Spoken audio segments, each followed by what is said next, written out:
مفتی صاحب اب کرسیاں صفوں کے درمیان میں بھی لگا کر بیٹھا جا رہا ہے اور پھر کرسیاں وہیں چھوڑ کر چلے جاتے ہیں۔ نماز ختم ہونے کے بعد مسجد ایسی دکھائی دیتی ہے جیسے شادی حال میں لوگوں کے جانے کے بعد کا منظر دکھائی دیتا ہے۔ کرسیاں پھیلی ہوئی ہوتی ہیں اور مسجد انتظامیہ بھی ان کو نہیں سمجھاتی، ذرا روشنی ڈالیں۔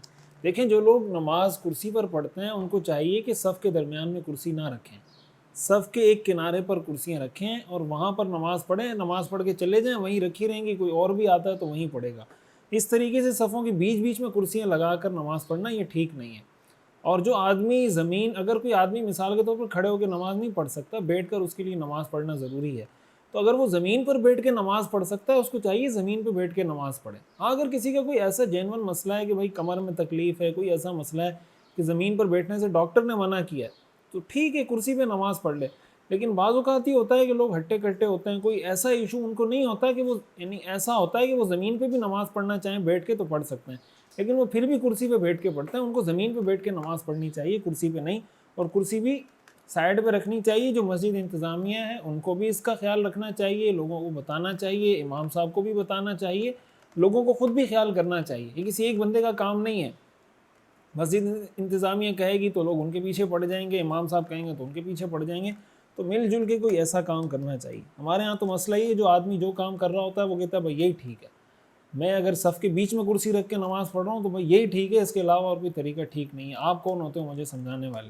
اس طرح کی سیٹنگ پہ سارے لوگ سیٹ ہوئے ہیں تو ظاہر ہے کہ کیسے مسائل حل ہوں۔ محمد قربان انڈیا سے پوچھتے ہیں، حضرت مفتی صاحب کیا مسجد میں صفائی کرنا، جھاڑو لگانا امام صاحب کی ذمہ داری ہے؟ آج کل لوگ اس بات کو امام صاحب ہی کی ذمہ داری بتلاتے ہیں، اس میں شریعت کیا کہتی ہے؟ دیکھیں، یہ آپ کے ایگریمنٹ پہ ڈیپینڈ کرتا ہے، آپ نے انتظامیہ کے ساتھ ایگریمنٹ کیا کیا۔ اگر آپ نے ایگریمنٹ یہ کیا تھا کہ بھائی میں جھاڑو بھی لگاؤں گا تو آپ کی ذمہ داری ہے، آپ نے ایگریمنٹ نہیں کیا تھا تو ذمہ داری نہیں ہے۔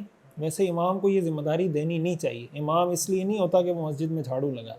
کچھ خدا کا خوف کریں، آپ نے امام رکھا ہے تو ساتھ ایک خادم رکھ لیں، کیا موت آتی ہے اگر ایک خادم رکھ لیں، وہ مسجد کی صفائی کر لے اور امام کام کر لے۔ بٹ اگر امام نے ایگریمنٹ کیا ہے تو پھر امام کو کرنا پڑے گا۔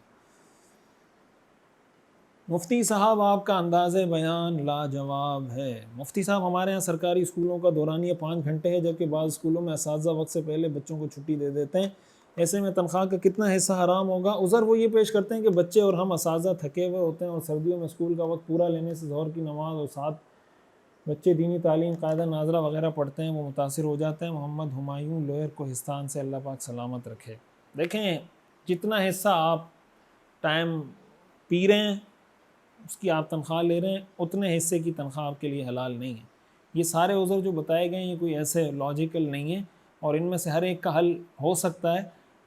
بس تھکے ہونے کی وجہ سے آپ 1 گھنٹہ پہلے چھٹی دے رہے ہیں تو اس کی شریعت میں بہرحال اجازت نہیں ہے۔ لوگ ہمیں کہتے ہیں آپ اسلامی نظام کی بات کیوں نہیں کرتے؟ بھائی یہی اسلامی نظام ہے، آپ اپنا کام تو ٹھیک طریقے سے کریں۔ وہ جس چیز کی آپ تنخواہ لے رہے ہیں وہ کام آپ ٹھیک نہیں کر رہے، آپ یہ کام ٹھیک کر لیں، بس یہ اسلامی نظام اسی طرح آہستہ آہستہ آئے گا۔ مفتی صاحب ایک سوال پوچھا تھا، لیکن چونکہ میں فیس بک پر کرتا رہتا تھا اس لیے شاید جواب ابھی تک نہیں ملا۔ سوال یہ کہ اگر کوئی شخص اپنی بیٹیوں کے لیے جہیز کا سامان تھوڑا تھوڑا کر کے خرید کر رکھتا ہے، جس کی مالیت 4-5 لاکھ تک یا زیادہ بن جاتی ہے، اور اس میں تھوڑا بہت سونا بھی شامل ہو، تو اگر اس سامان پر سال گزر جائے تو اس پر زکوٰۃ ہوگی؟ افتخار احمد، پشاور، پاکستان سے۔ جی بالکل، اس پر زکوٰۃ ہوگی۔ اچھا جناب، مفتی صاحب مسواک رکھنے کا کیا طریقہ ہے؟ کچھ لوگ کہتے ہیں مسواک سطح پر لمبی لٹا کر رکھنے سے پاگل پن کے دورے پڑتے ہیں۔ ایسی بات ہے یار، کہیں سے ثابت نہیں ہے ایسی۔ اچھا جناب، حضرت میرا سوال یہ کہ امام جب نماز پڑھائے تو کیسے نیت کرے؟ کیا سب کی طرف نیت کرنا ہوگا؟ بس یہ نیت کرے کہ جتنے مقتدی نماز پڑھ رہے ہیں میں سب کی نیت کر رہا ہوں۔ قاری فیاض صاحب کا سوال تھا۔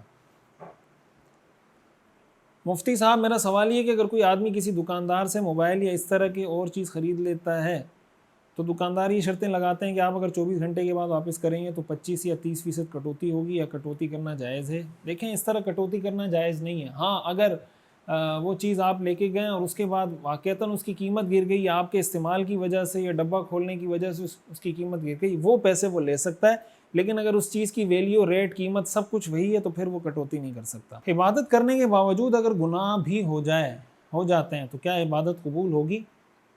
دیکھیں، اللہ تعالیٰ عبادت قبول کرنے والے ہیں۔ انسان جب عبادت کرے تو اللہ سے دعا بھی کرے کہ یا اللہ اس کو قبول فرما۔ گناہ کس سے نہیں ہوتے بھائی؟